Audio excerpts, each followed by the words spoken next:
couple here, and maybe one or two I see in the middle.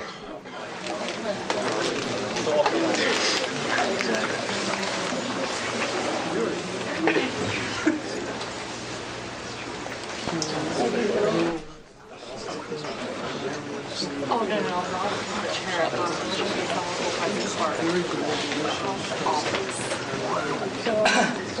Okay, I guess we'll slowly begin and let people trickle in. Welcome, everyone, to the Simons Institute. I am Sampath Kannan. I'm the Associate Director here. For some of you, this may be the first time at the Simons Institute, so a brief introduction about the Institute. Founded by a generous grant in 2012 from the Simons Foundation, this institute brings together the leading researchers in theoretical computer science to examine the nature of computation itself. But we also look through a rigorous algorithmic lens at other disciplines and technologies. In particular, we'd like to make sure that we understand the technology ideally before it's deployed.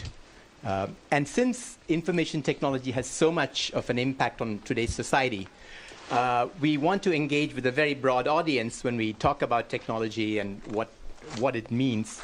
And this event, a panel, which is part of the Theoretically Speaking series here, is very much in that spirit. So it is about engaging not just scientists, but also the public in the surrounding areas on technologies. And my task is just to introduce our moderator, Anil, who will go on to introduce the panelists, the distinguished panelists. Again, our moderator is Anil Ananthaswamy, who is a science communicator in residence here. Anil is an award-winning journalist. He was a deputy news editor for this New Scientist magazine. He has been an MIT Knight Science Journalism Fellow. He contributes regularly to Quanta, Nature, and Scientific American, among other magazines. He's the author of 4 popular science books, the first of which, The Edge of Physics, was voted the Book of the Year in 2010 by Physics World. His latest book is Why Machines Learn, very relevant to today's panel, The Elegant Math Behind Modern AI. It was named one of the 5 best AI books of 2024 by The Information. Welcome, Anil. Take it away. Thank you very much, Sampath, for that introduction, and welcome, everyone. Can you hear me? Yeah. Sampath, can we get that? Yeah, we'll give it to... We'll just give it to them. Yeah. So, welcome everyone to this Theoretically Speaking event on the past and future of large language models. It's my pleasure to introduce our distinguished panelists. We have, to my right, immediate right, Azalia Mirhoseini. Azalia is Assistant Professor of Computer Science and founder of the Scaling Intelligence Lab at Stanford. Her lab develops scalable and self-improving AI systems and methodologies towards the goal of advancing artificial general intelligence. She's also a senior staff scientist at Google DeepMind. Prior to Stanford, she worked at Google Brain and Anthropic. Her past work includes mixture of experts, neural architectures, automating and optimizing computer systems and chip design, and research on inference time scaling laws. She received her PhD in EECS from Rice University. So welcome, Azalia. And to her right is Luke Zettlemoyer.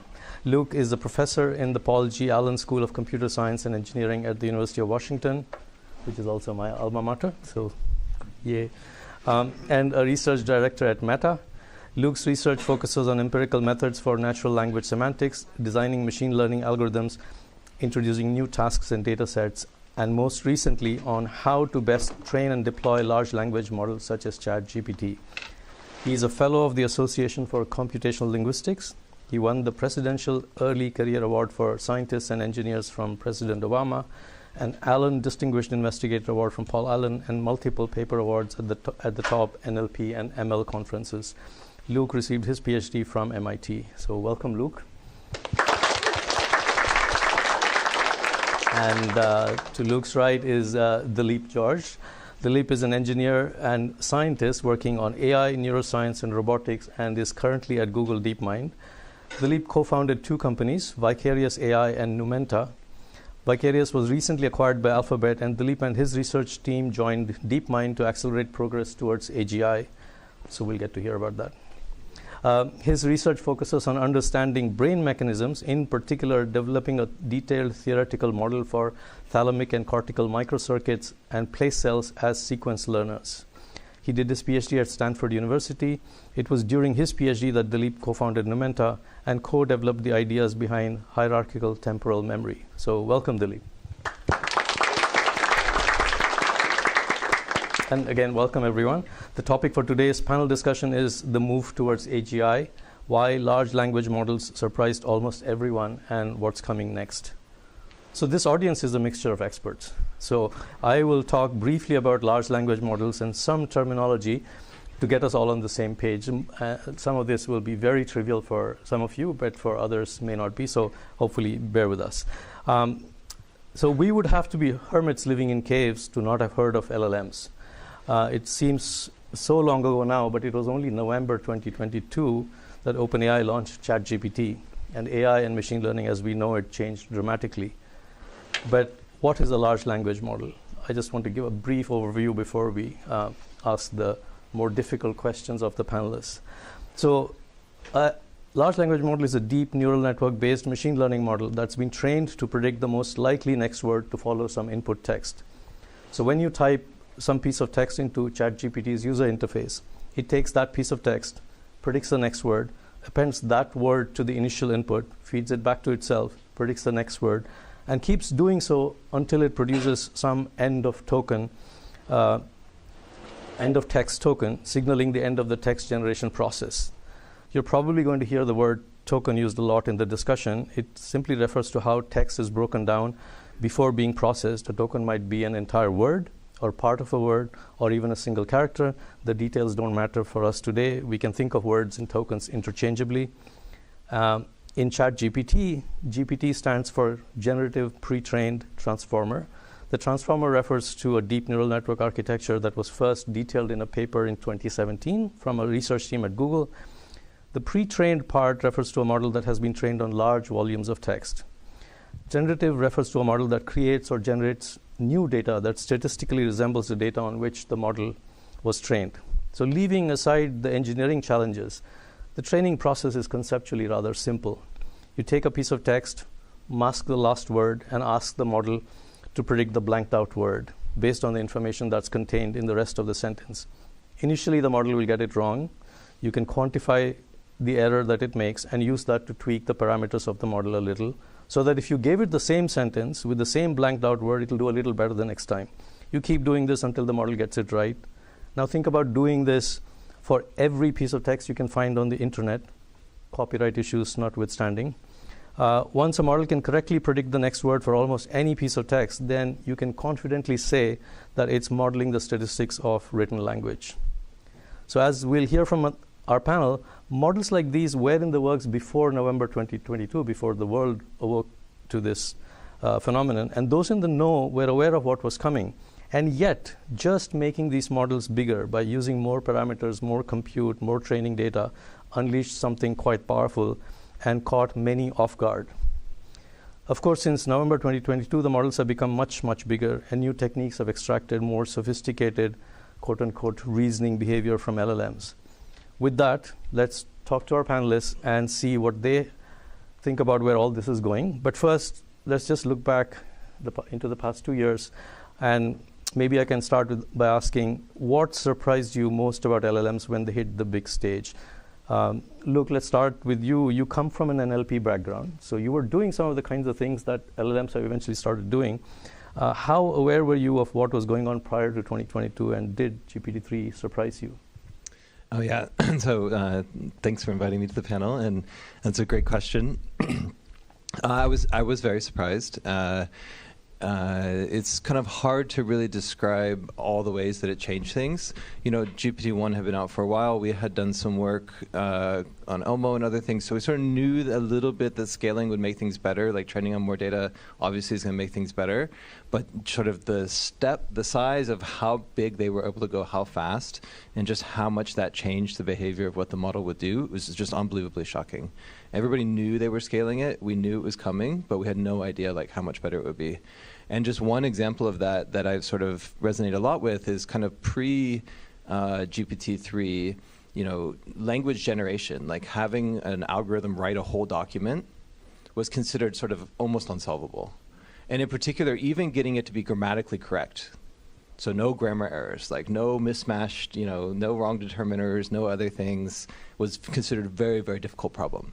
And then overnight, it was just completely solved, like superhuman level.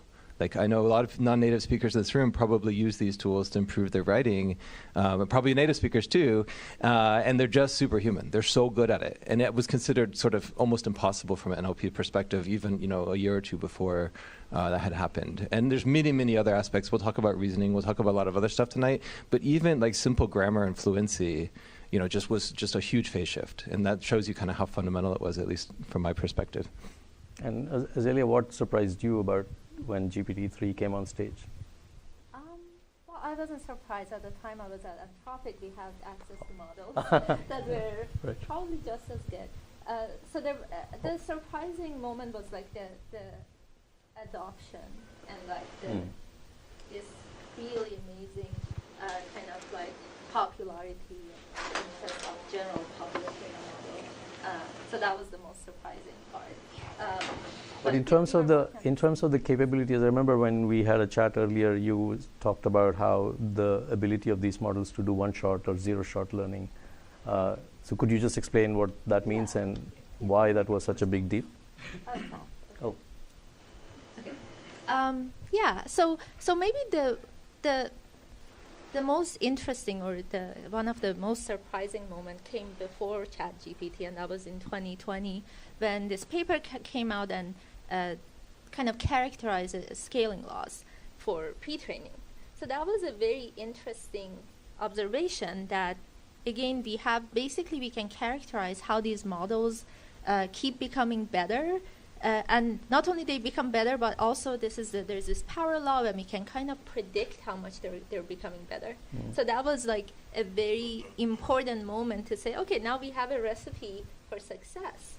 And at the same time, around the same time, this with GPT-3 and other kind of work around it, the few-shot kind of learning ability of the models to just learn from a few examples and really be able to solve similar, maybe slightly out of distribution problems with just a few examples. This was a very, very interesting kind of observation that basically made these models much more interesting and a lot of more attention. So by zero shot, we simply mean that we just ask the model the question. Potentially, it hasn't been trained on that particular task, and yet it's able to solve that problem. And one shot would be just you give an example of the model, like the more general like example would be like the model, you want the model to translate from English to French, and then instead of asking, here is a new word or here is a new sentence, translate it for me, instead you just show a few examples of how here is a few sentences in English, and here is their translation, here are their translations, and now here is a new sentence. So these were the early examples of how few-shot learning was working, or like, yeah. And the amazing thing about this is that it wasn't specifically trained to do any of these things. It was just trained to do next token prediction and this. So I'll come to you, Luke. I know you have something to say, but I want to get Dileep's view. Dileep, you come from a background of robotics and embodied learning. So were you impressed by LLMs when they broke through?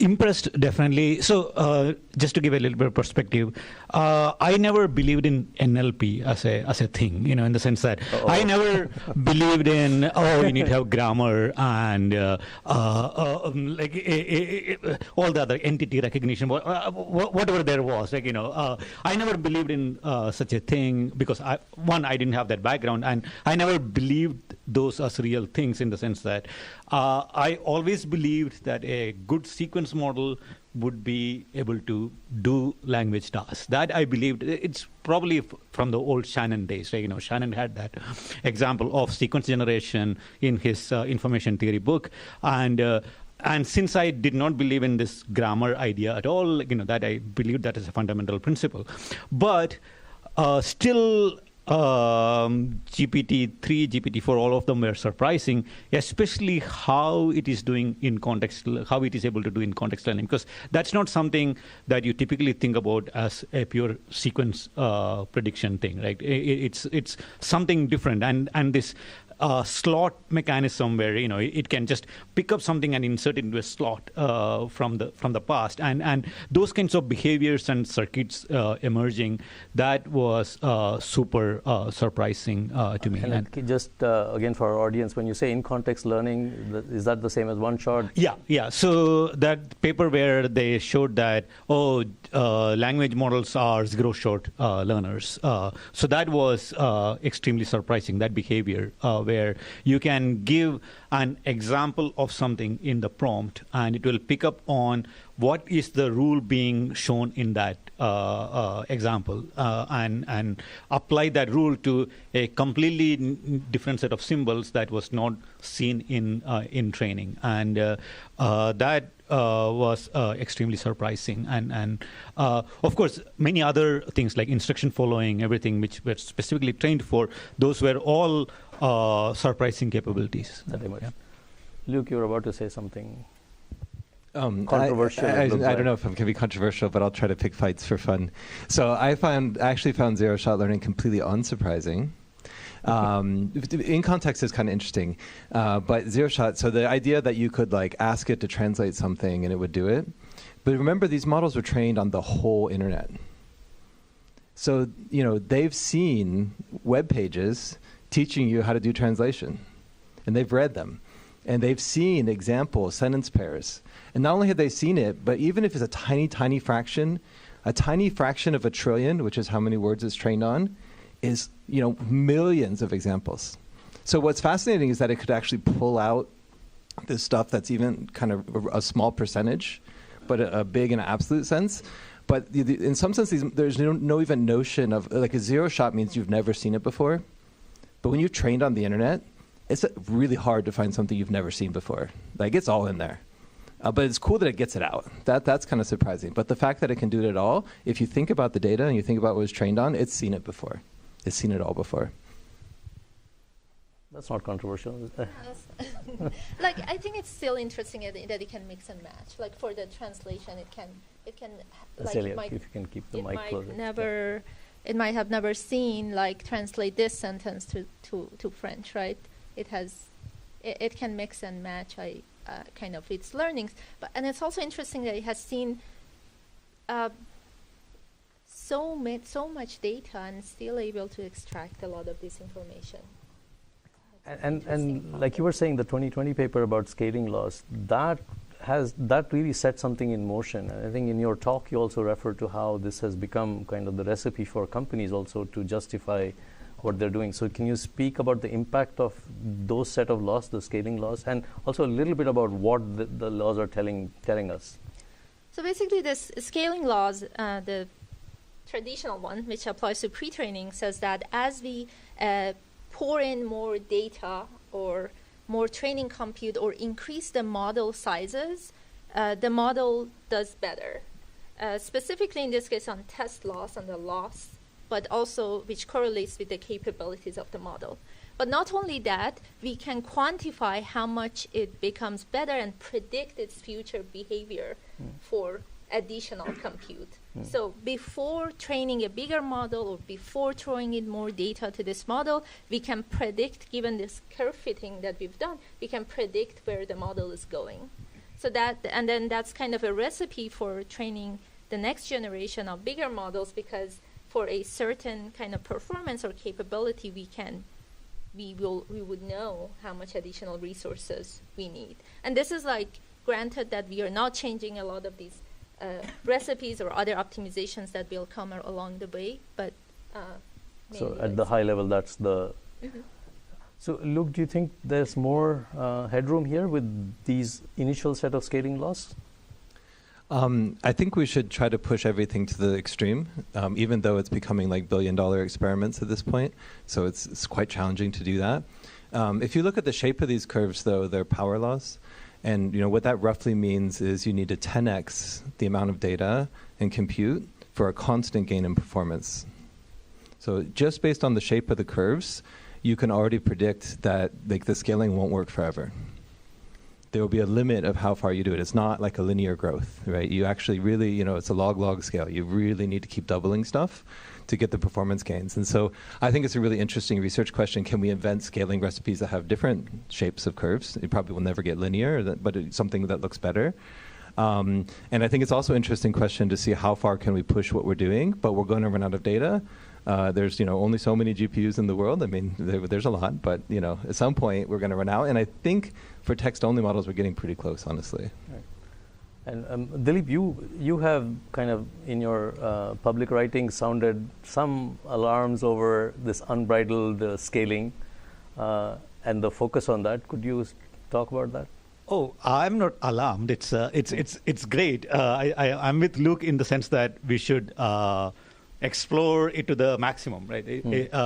At the same time, all asymptotically optimal algorithms have scaling laws, right? It's not a property of just LLMs. You can take impulsive algorithm and draw a scaling curve. It's just that it will be much more expensive for getting the utility out of it, right? So all algorithms which are asymptotically optimal can scale, but nobody's going to spend the money to scale it. Here we can get utility out of it while scaling it. That's why we keep scaling it, right? And at some point, we will hit the diminishing returns. It's not because the transformers won't scale beyond that. It's just that you won't be able to justify the cost. But I don't think we have hit that yet, but we will at some point. I don't know whether this is the right point to bring up the analogy that I have. Yes, please do. That's what I was trying to get out of you. Yes. So I have this analogy with what happened in the aviation industry. Almost in parallel, 100 years ago. If you look at how aviation made progress and what was the dominant technology in the 1920s, it was not airplanes. It was so airplanes were invented in 1903. That was when heavier than air flight was invented. The Hindenburg accident happened in 1937. So in 1937, we were flying transatlantic in balloons. It was not airplanes that was taking people across the Atlantic. It was balloons. If you ask anybody in the 1920s, what is the scalable technology for building aviation? They will say balloons. What was the control substance? What thing did USA prohibit exporting to other countries in the 1920s? Helium. So why? Not GPUs. No, not so. Well, which is the helium now? So it was not. It was. And why did this happen? Because there was a scaling law, and people found it just easier to build and scale balloons. And once you hit that scaling law and a recipe, and once you can get value out of it, just resources will pump into that until you run out of runway. It's not because it runs out of runway. It's because other technologies catch up to that it goes out of fashion. So, and in fact, New York Times had this quote in 1903, and it's a favorite quote. It says, in most things, the variations permissible from plans and calculations is not fatal to utility. And in any other form of flying machine than a balloon, the least margin of variation permissible in exact mechanics is probably much too wide to warrant the expectation that the results sought will be attained. So there was just heavy skepticism about heavier than air flight. And people figured out that, look, we don't have to figure out the principles of flight. We don't have to make something that really fly.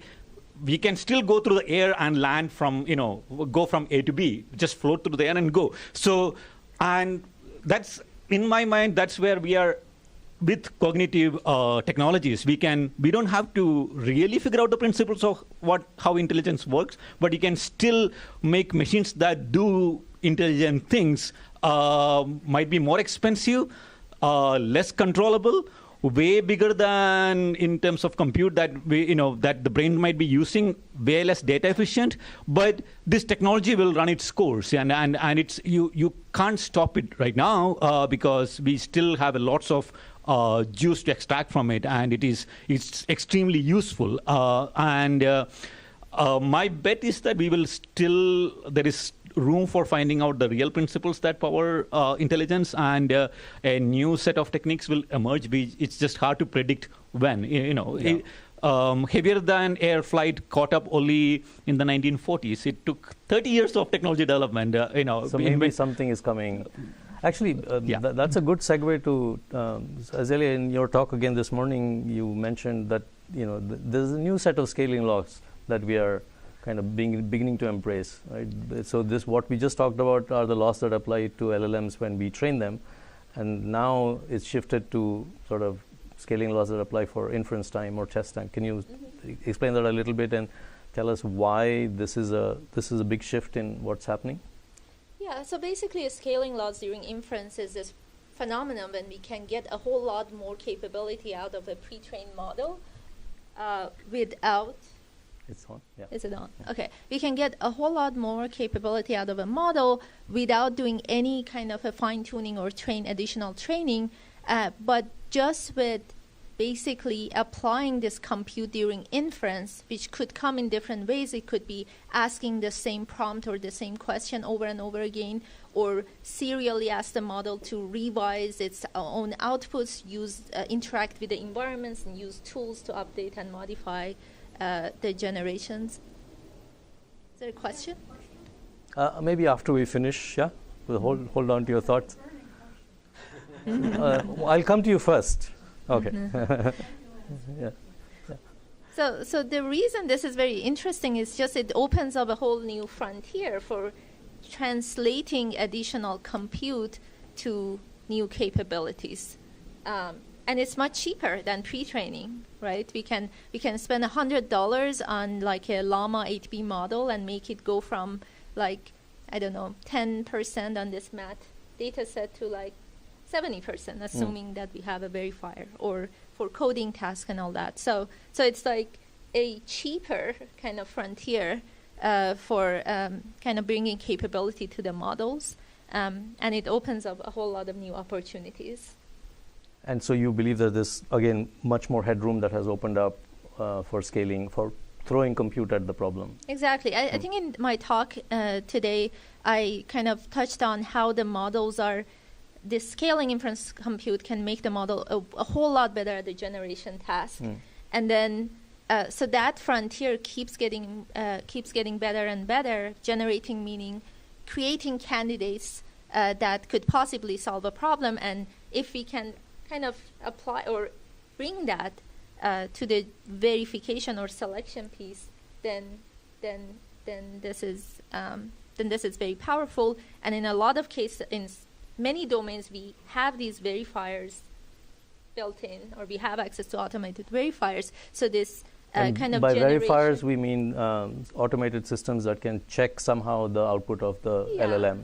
Because algorithms are better at generation than at verifying which one of their generations is correct, or when they should stop and generating final answer. So I do want to come to Dileep's kind of analogy, metaphor about the next, what might constitute heavier than flight in the context of intelligence. But before that, Luke, with these new trends in scaling laws, when we move to inference time scaling, what are your thoughts about what's happening?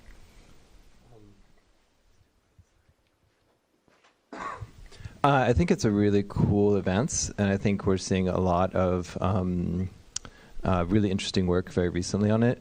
It's not clear. So two big challenges. If you're not in a domain like code or math where you can easily verify the correctness of your final output, then we kind of don't really know how to do it yet. So I'd love to see more work that's a lot more general. There's a lot more to AGI than these sort of coding and math problems, which are a great place to start. But we have a lot of work left to do. And then it's not clear, just like we were talking about before, how do you get to the end of the curve? My prediction is that inference scaling, we're going to get to the end of the curve a lot quicker, but it's still a good thing, and it will always be kind of like a crucial part of the toolkit. It's very interesting to study. And can I ask you also just, these language models now have kind of shifted from being called large language models to large reasoning models. Can we just talk a little bit about what one means by these reasoning models? Yeah, so reasoning is kind of hard to define. for me, and maybe Which other is why people I have a asked good, you, have a good definition. But one way to think about it is like the sorts of things that we find pretty hard, like college level math or PhD level math or coding competitions, things that require multiple steps. That's, you could think of that as reasoning. Like maybe when you solve it, you can't just do it in your head. You need to actually take a pen and pencil and kind of write out the steps and really think about the problem very carefully. Those are sort of reasoning type problems. And I think one really cool thing that's happened, I don't know exactly when, but as part of the scaling of inference too, is sort of you get the models to talk out loud. So they sort of generate a whole document, sometimes called chain of thought. They'll like write a whole document and they'll list their own reasoning steps and kind of think, okay, well, if I want to solve this word problem, the really important thing is this thing, and then I need to multiply it by that, and then I need to do this other step. And sometimes those reasoning chains are completely bizarre. Like we actually showed that you could mess with them and make them incorrect and it would still help you get the right answer. So sort of exactly what's going on is very noisy and hard to understand. But it really makes the models do much better on many different tasks. And it's a really cool phenomenon. Like the model can just kind of think in words and actually create a document and do a better job at many, many problems. Great. So, I mean, one of the things that have happened because of LLMs and their broad general sort of expertise on a broad range of problems has been this developing buzz about AGI or artificial general intelligence. And I bet that each one of you has a different definition for what AGI is. So, Azalia, your take first of what one means by AGI before we see how we can get there. Yeah, so when I think of AGI, at least the first kind of phase of AGI, let's focus on like tasks in which like a human is sitting behind a computer and doing any task that can be done in software. So let's not bring the mechanical and physical parts to it. So AGI means like, to me, it's something like the AI can do better than most human at important tasks, or maybe all tasks that require a human sitting behind a computer. So the generality comes from the AI. Human experts can become experts in a few things, but the AI can become an expert in everything that a human can ever be an expert in. Got it. And Dileep, again, from your perspective, from robotics and embodied agents? In some sense, I agree with Azalia in the sense that, okay, if a human can do anything behind a computer, if an AI system can do that as well, then it is AGI.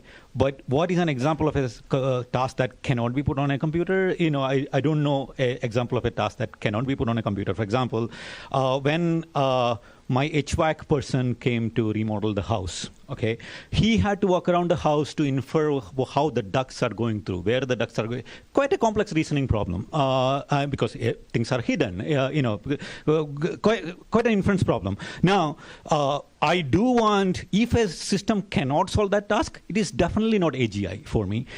Can this task be put on a computer? Yes, of course it can be put on a computer. Is anybody going to put that on a computer right now to test it for it? Nobody is going to put that on a computer because that's not an important problem in some sense, because the problem occurs in the real world and not in the computer. So. In one sense, I agree with Azalia that that is a reasonable definition. But I want to bring out some of the. To me, it's not the skills that it demonstrates. To me, it's its potential to learn. A 5-year-old child is AGI to me, or like let's say a 10-year-old child. Like, even if the child hasn't gone to school, is AGI to me in the sense that.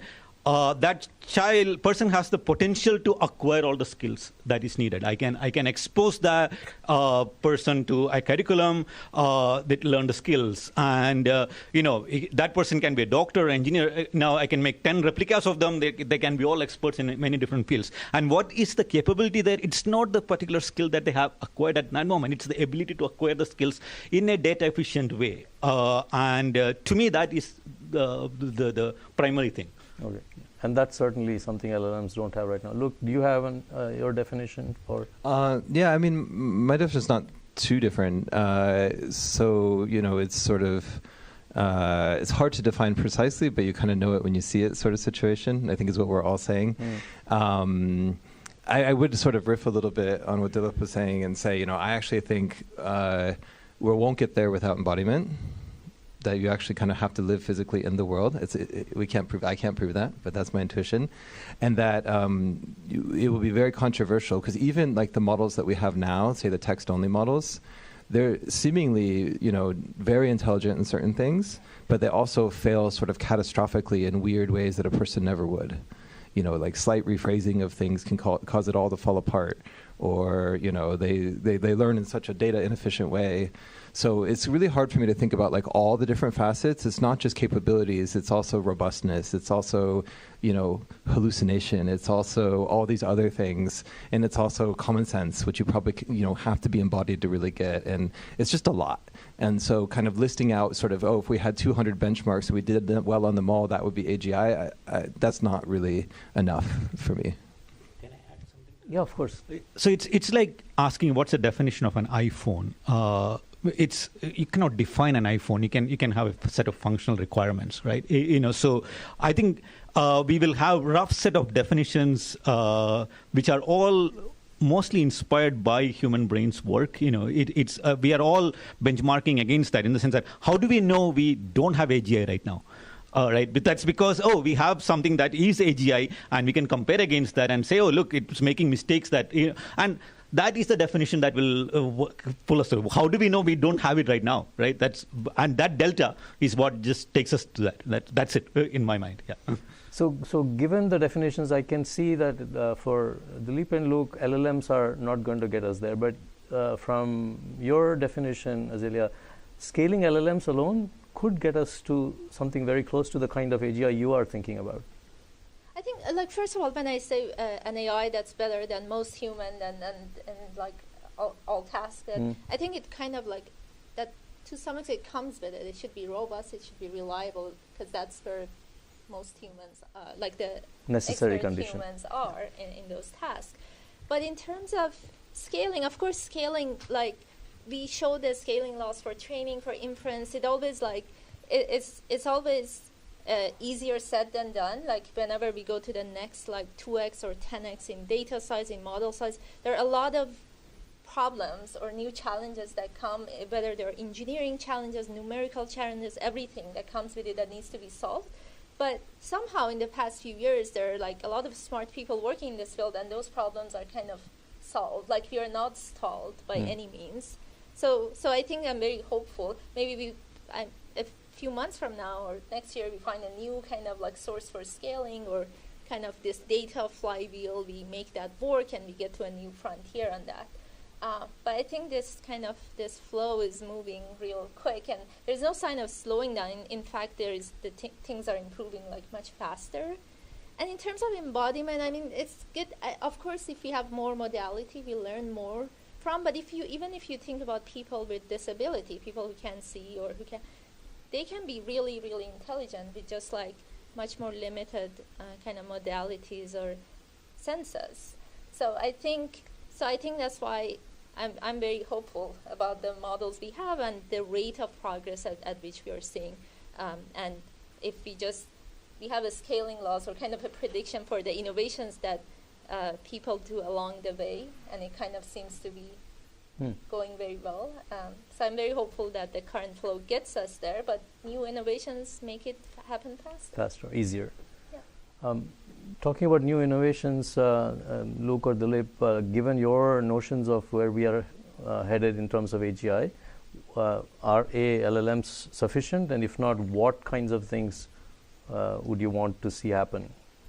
So by LLMs, I think you also mean all the visual language models, the whole combination, or just language alone? No, let's take. I was going to come to multimodal models, but imagine getting. Just language alone, I don't think is going to be sufficient for achieving AGI. That's. I think that's reasonably straightforward to understand, in the sense that because language is a compressed representation of the reality out there, and that compressed representation might not have all the information that you need because language is under the assumption that you can think of it as when you're communicating in language, you are already assuming that the other person has a world model inside their head, and you're communicating in the tokens that drive that world model. So it is at that fidelity, and if so the language alone doesn't have all the information to model the world. You can put that information in, but then that will be like saying that, oh, I am going to tag every XY pixel as, that look something, and that is a language. But that's just kind of semantics at that point. It's not a language model. It's an image model at that point, right? So pure language doesn't have the information, and I am certain that that is not going to lead to AGI. That I'm willing to put my money on. Multimodal models is very different thing, right? So we'll take bets later. So in LLMs alone, I don't know what is I don't see, you can just innovate out of the way of just pure LLMs getting to AGI. I don't see that. Why not make it multimodal? Yeah, so I was going to come to that with Luke, because he's working on multimodal models. I can come back so to that. yeah, so maybe you can address that. So I want to just quickly say, even people with disabilities have very rich experiences of the world. Yes. So I don't think that's a great analogy. But coming to multimodal, I think, for me, I still would vote on like a proper embodiment, like robotics or something. But that would be where I would feel more comfortable, and where there's going to be a lot of breakthroughs coming soon. Like a lot of really smart people are working on that, and you're going to see some cool scaling trends. But an interesting question would be like, so if you train not only on all the text on the web, but like all of YouTube, there's a lot of information in there. There's a lot of embodied experience, even though it's only video. There's no touch, there's no taste, there's no, kicking the sports ball, there's no, action, but you can see all that happening. Like maybe that would get us really close. I don't know.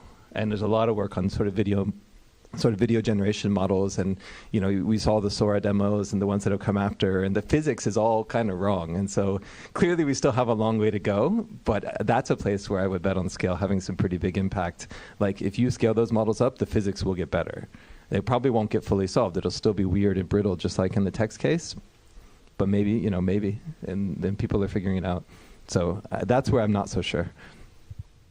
Dileep, you wanted to finish your thoughts before. I can add to that.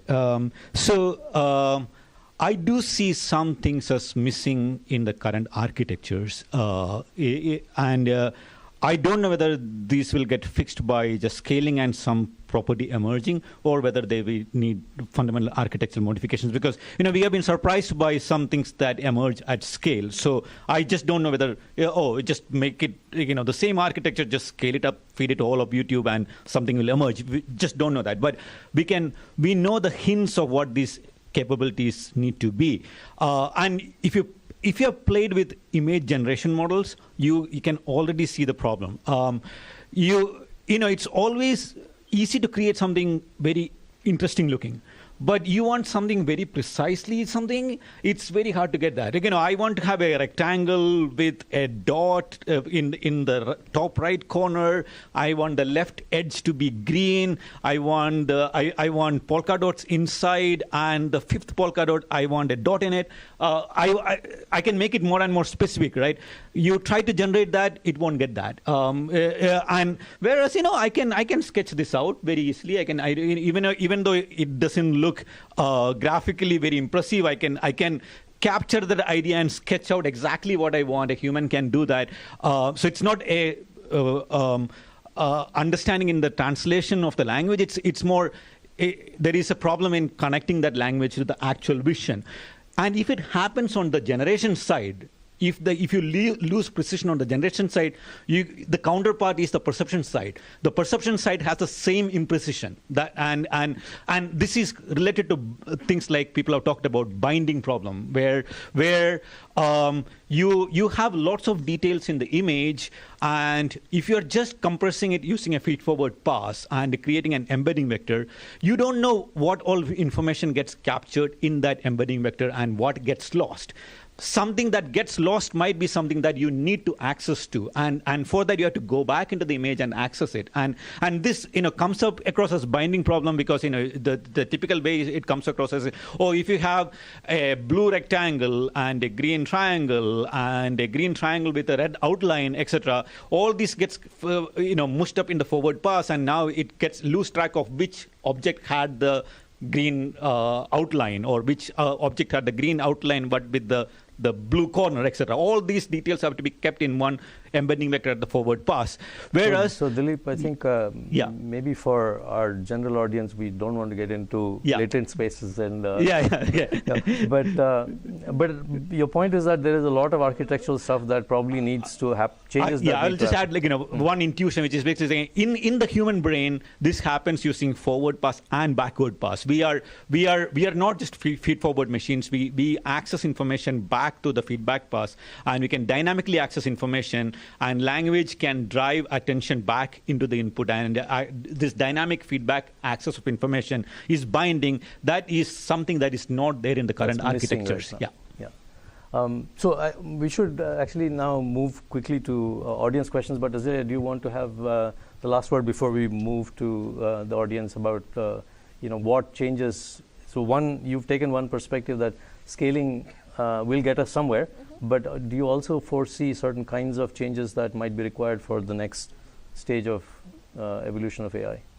Yeah, I think something that and maybe there's some similarity with what you just mentioned, is the ability for the models to learn on the go, online, as they're generating these experiences. Right now, there's some of that with bringing these experiences back in context, but context is limited. When we move on from that context, there's no natural method. We can do offline fine-tuning, but naturally we are not learning, whereas as humans we learn on the go as we have these new experiences, or generate or solve new tasks. So that would be an interesting kind of research directions for the models that we have. Maybe we take a quick poll about how far we are from AGI, for your definitions of it. So, Azalia, how far are we? 5 years, 2 years, 1 year? I don't know. This is a very hard question. I would say 3 to 5 years. Okay. Yeah. Luke? I think 20 plus years. Oh. And Dileep? I don't want to make a bet. I don't want to make a bet on the timing. You were the one who put the money on the table. I said LLMs not getting there. I can put the money on, but yeah. Okay. I can make another bet. I think the binding problem that you described can be solved with transformers and synthetic data, and will happen in the next few years. Oh, okay. Okay. I'll hold you. Yeah, GPT-3 has already made huge progress. We'll open up to questions from the audience, and Lenore has the first dib at questions. Should we run a microphone? Please wait for the microphone. Yeah. So record your question. So please raise your hands. We'll have to get the microphone to you so that it gets recorded. People here and a lot of questions. Can you hear me? Yeah. Okay, so I have two major questions. The first one goes to your very original question to everybody. What was your big surprise? And what I want to ask is, there are 4 areas there. There is the algorithms, there's the data, there's the architecture, and I guess there was one other I was thinking of. So what are the areas that you thought were really critical to make this big jump? Is it the algorithms, the architecture, the data, actually, and the speed of computation? So those would be 4 things. Which of those were more important, or any of those, or one aspect? Well, that's my first question. Yeah. I think, there's hardware gets you only so much. It's important, every generation becomes 2x, maybe some more faster. But I think the data and the model size kind of go hand in hand. In order for you to change, there's a ratio, or that ratio changes from over time. But there's somewhat a ratio between how much data you want to have for a certain model size, given our algorithms that we have. So it doesn't make a whole lot of sense to go above or below that data threshold for a given model size. So if you double the model size, then you should maybe double or do the corresponding kind of multiplier on your data for these scaling laws to work well. So data. So then the other part has to do with Dileep. What talked about is the model of the world, and how much I see that's kind of critical for the future, is having a multimodal model of the world. And how much do you think these current LLMs, even with they actually are somewhat embodied in the sense that they're getting feedback from the world, they're getting feedback from robots and all that. So there's a lot of that already there. And there's already a lot of multimodal coming in as well. So what role do you think they are creating models of the world already? Because I think that's going to be critical for AGI, for consciousness and all of that.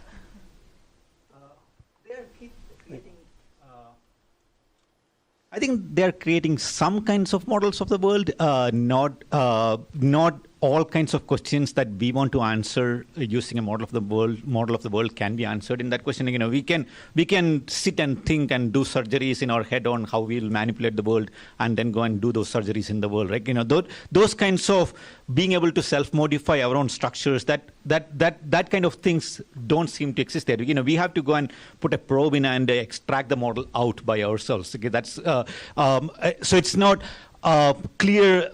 The model inside it is something it can manipulate and see the change. Ideally, an AGI would have such characteristics, I think, and maybe that will be an emergent phenomenon as metacognition. You know, somebody mentioned this. This was mentioned in the workshop here today. And the embodiment has to be way richer than the human feedback on, oh, did this sentence look correct? Or it has to be more interactive, multimodal. Yeah. Okay. Anyone else? At the very back. So.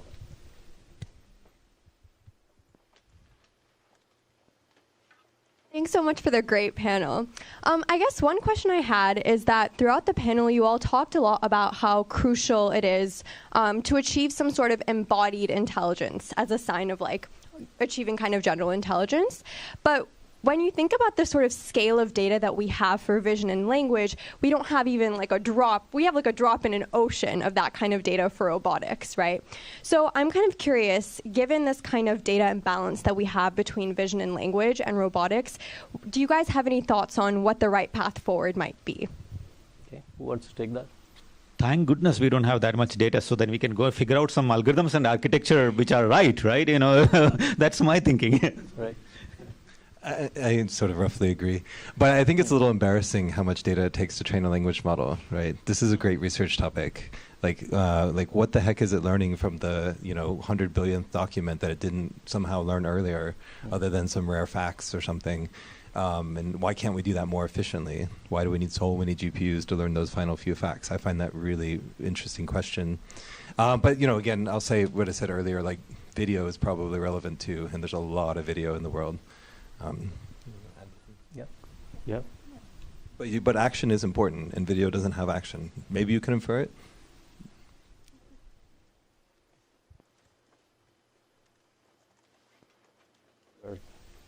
Yeah. Okay. All right. Right. So, I think it's pretty refreshing to be reminded that there might be further better intelligence principles such that we can train models better. I guess my question there is that, do you think the current scaling law will push the language model far enough such that it can speed up AI research and development fast enough such that, for example, it can speed up research iteration for 10 times? And as a result, it's probably still much more efficient to invest in the current paradigm and then later expect the AI system to help us figure out the better general intelligence principles. This is Azalia's wheelhouse, right? Self-improving models. Yeah, so is the question that if we just have AI come up with new research itself? Yeah, that's definitely, I think OpenAI today released this, what is it called? Paper bench, where you kind of have the AI kind of generate the experiments for given a paper, generate the experiments for it and validate that, which is a big piece of being able to. We are seeing a bunch of papers coming out, the AI scientist paper and so on. Obviously, they're not there yet in terms of like totally new, amazing things. But at the end of the day, like, why not? I guess language models or AI can know about all the papers that have ever come out, read all the books that have ever been written. So it's very kind of like natural for them to come up with new ideas or new kind of maybe one opportunity here is models can maybe bridge different fields together that is not very obvious to a single human expert, because human experts, again, don't have expertise in multiple fields. A lot of innovations in math domain, at least, have come from bridging different subfields of math. So it's like an opportunity here for AI to come up with new kind of science and new methodologies. Okay. But I think humans can still be very creative, and we don't want to fully rely on AI. Yeah, I want to pretty strongly disagree. Sorry. I mean, I think this will happen someday in 100 years or longer. If you look at what language models are good at right now, they're good at mimicking things they've seen in their training data. They're doing almost nothing novel and creative, in my opinion. You prove me wrong. I mean, they are combining them in interesting ways. And the deep research stuff is a great framing of a problem, but it's really not working yet. It's embarrassingly bad. And so I think this is really far off. I think we should keep working at it. I'd be super excited if I was wrong. But I think that the sort of creative novel, a novel math proof, the proofs we're seeing are really straightforward. The math problems the models are solving are very simple. And then they get tested on the Putnam the day after it comes out, which didn't leak into the training data, and they get 5%. So we have a ways to go. Add to that in support of Luke, but more optimistic than Luke. so just run this thought experiment. We basically create papers out of deep research. You run deep research from any of these LLMs and create a bunch of papers. Then feed the deep research papers as input to further deep research, and they create deeper research papers and keep going. What do you think will happen? Is that recursive self-improvement that is going to happen, or is it recursive self-impairment? It is going to be recursive self-impairment, because what is required in creating these papers is actual experiments and feedback from the world and hypothesis generation, all those things. It's not just combining and regurgitating stuff that is research, right? So that's in support of what Luke is saying, and I don't think Azalia is disagreeing here. But as a tool for AI scientists, I don't want to write boilerplate code. I want to have my parameter files to be automatically generated. I want to try a new idea if most of the code can be and test cases can be automatically written. Yeah, that's definitely speeding me up. So that's and a great efficiency boost, no matter what. Yeah. So one more question there. I have the mic, so I'm going to ask. Yes. Thank you for doing this. It's fascinating. My own interest is largely in what we might call visual intelligence, human visual intelligence. And I'm curious, at a high level, are the mechanisms by which an LLM functions the same as a visual diffusion model, or are they different fundamental mechanisms, words versus images? And if they are different, is there something interesting in there of how we might use the multimodal to get to AGI? I think Luke is working on this, right? So there are differences that are fundamental. So language models that have primarily focused on language have a left to right constraint usually. So you go kind of one word at a time, left to right. And when you're picking a new word, you're really only looking at what's come before. It's really sort of a time series that way. And that has strong implications on the architecture and the kind of model you use. And then they also are what we call discrete. So in the end, they're picking from a set of options, which are the vocabulary or the words, right? The image generation models are fundamentally continuous, or at least pixels, as much as you have color resolution or whatever, they're very continuous. But they also don't have the left to right constraint.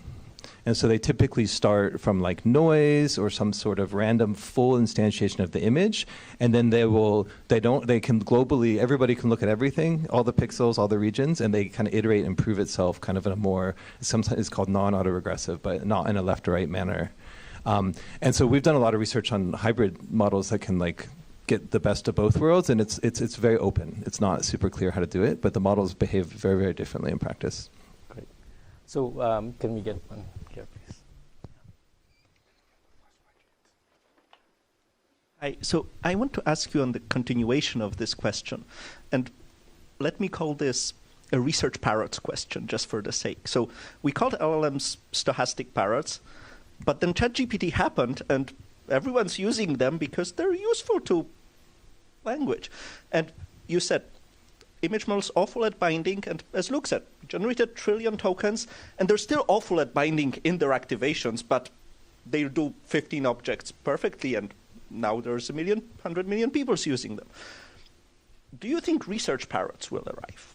Like, if you write ML research papers, they have a verification mechanism because you write code, and you run the code, and you see what's the data efficiency of the model. That's not that hard. It's not deep, but if you generate 100 million random papers, one of them may pass, and are the ideas original? Maybe not even, but you can randomly sample strings. One of them will be original. Do you think research parrots will arrive before we as humans? Like, it's a little bit of a race, right? Will they be economical by a certain date? Will they outrun us as researchers? Okay, What's who your wants thoughts? to take that question? I mean, you already know the answer of this panel to this question, given the previous questions. So short answer. Yes. Why not? I think the sample efficiency is going up in the models. They're becoming more and more interesting. They can solve more and more complex problems. So that's the way things are going. And then we throw in more compute for certain tasks. The value could be much higher than the compute that we throw in. But will we have any role in this, or will we just watch what they produce and read the one they select? And I mean, they're already I don't know if you probably have in idea generation or kind of using as a co-pilot. I think it's already useful. Not all the time, but it has happened. There are cases that they're useful. So there are signs that they're useful, and this is this is a knob that's gonna kind of.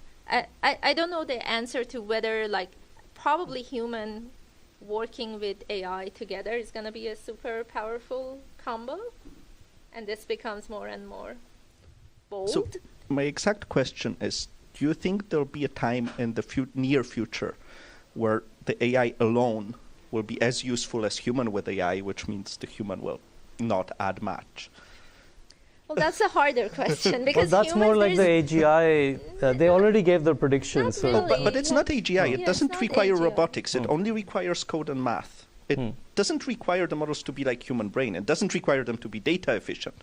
It still means we may lose our jobs. That's probably going to happen. So sorry, let's go to that side of the room. Can't rule out that at least in some domains, right? And this is also the Moravec's paradox, right? The most safe job might be things that have to do with physically, remodeling a house, pretty complex, and those jobs might be safer than some, if there is a job for just writing test cases, that might be, much easier to automate. So, and some such domains might get automated. That I can't rule that out. I might not require AGI to get there. That's I'll just very quickly say one more thing here, which is that if it's really novel research that you're aiming for, people have a hard time verifying correctness of that. So it really is going to be a superhuman behavior when it gets there, and that makes me more skeptical, but we'll see. So I'm not sure how to properly phrase this question, but GPT 4.5 came out with 10 times more parameters than GPT-4, and the improvement wasn't as good as from GPT 3.5 or GPT-3. So did we hit an exponential complexity wall with foundational models? Most of them improvements were in test time compute and data. Are we going to have more foundational models that are larger or different architecture, or we're just going to focus on the data and the test time compute?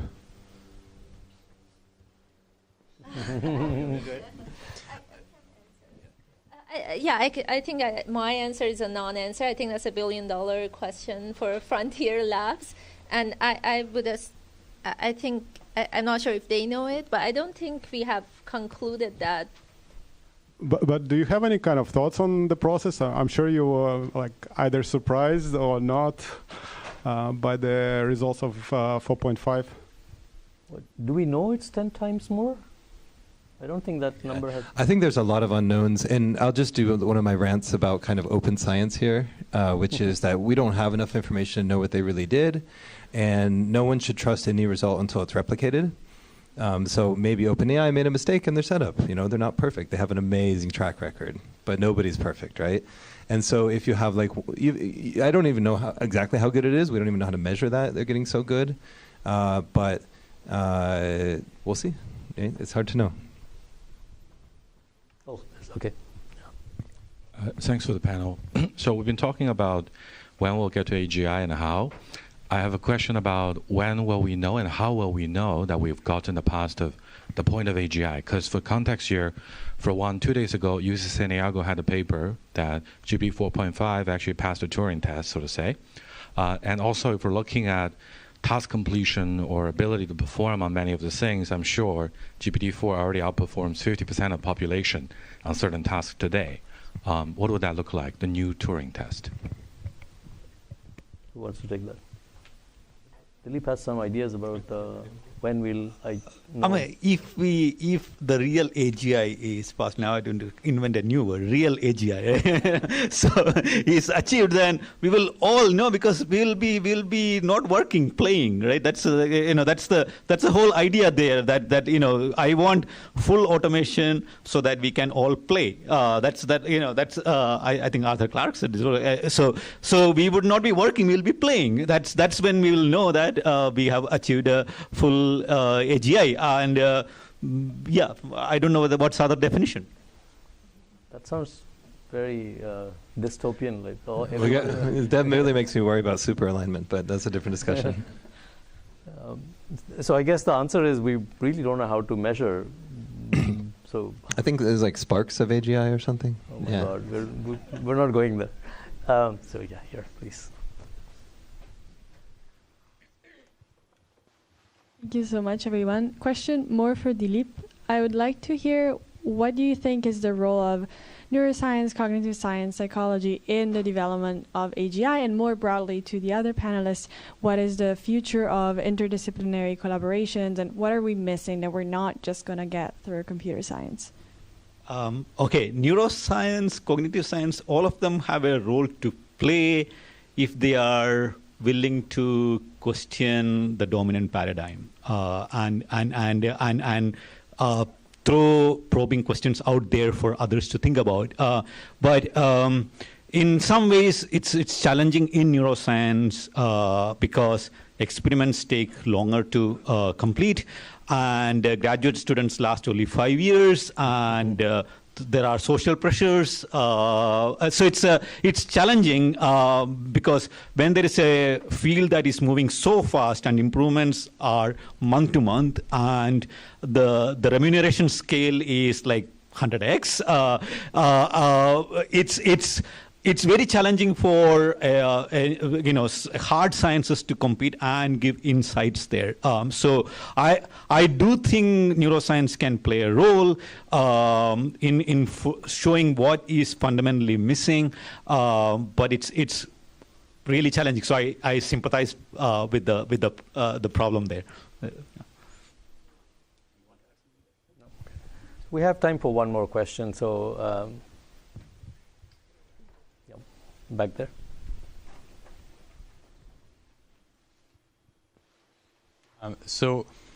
Relating a bit to a couple of the past questions, what do you think you'll be doing, like in your career and your job? Like, what will your life look like once we get to what you think AGI is? And then more broadly, like, what's the confidence you have that this will be good for the world? And what's like, what are the most important bottlenecks to ensuring that'll happen? Okay, that's a lot of questions. Luke? So for me, this is a little further off. This is not a super pressing issue. But it's a great question, and I'm not, I think there is a real risk that it will be bad for the world, and, job displacement, I hope we're all just having fun, but that's not usually how job displacement works, right? And that's a real issue that's going to come sooner rather than later. And there are real practical risks well before AGI, misinformation, just, bad data flooding everywhere, lack of trust in media. Like, there's real issues right now, and so those worry me a lot more than the long term. But they're both good conversations and good to think about. I don't know. I'm forgetting the other aspects of the question. Yeah, I think it all depends on how we look at this AGI. But I think just like right now we see this kind of phenomenon called vibe coding. Like, people can code who maybe didn't know how to code or didn't know much coding experience. Now they can code. Maybe they can build a website, build an app, and all that. I think this opens up new possibilities for humans. Like, maybe you can do research on how you do neuroscience, and for how kind of bring insights from neuroscience to AI architecture. Maybe I don't have time to do that because I'm doing my own research, and it needs some kind of more expert, acquiring this knowledge that I can just get much faster in that. So I think human creativity is going to remain, and they're going to be more and more enabled to do more things as the AI becomes more and more powerful. So I think maybe on that optimistic note, let's stop before we go into dark places. So thank you to our panelists, Dileep, Luke, Azalia. Thank you very much. It's been a pleasure. And Sampath, thank you for this event. And thank you all for coming. Was it controversial enough?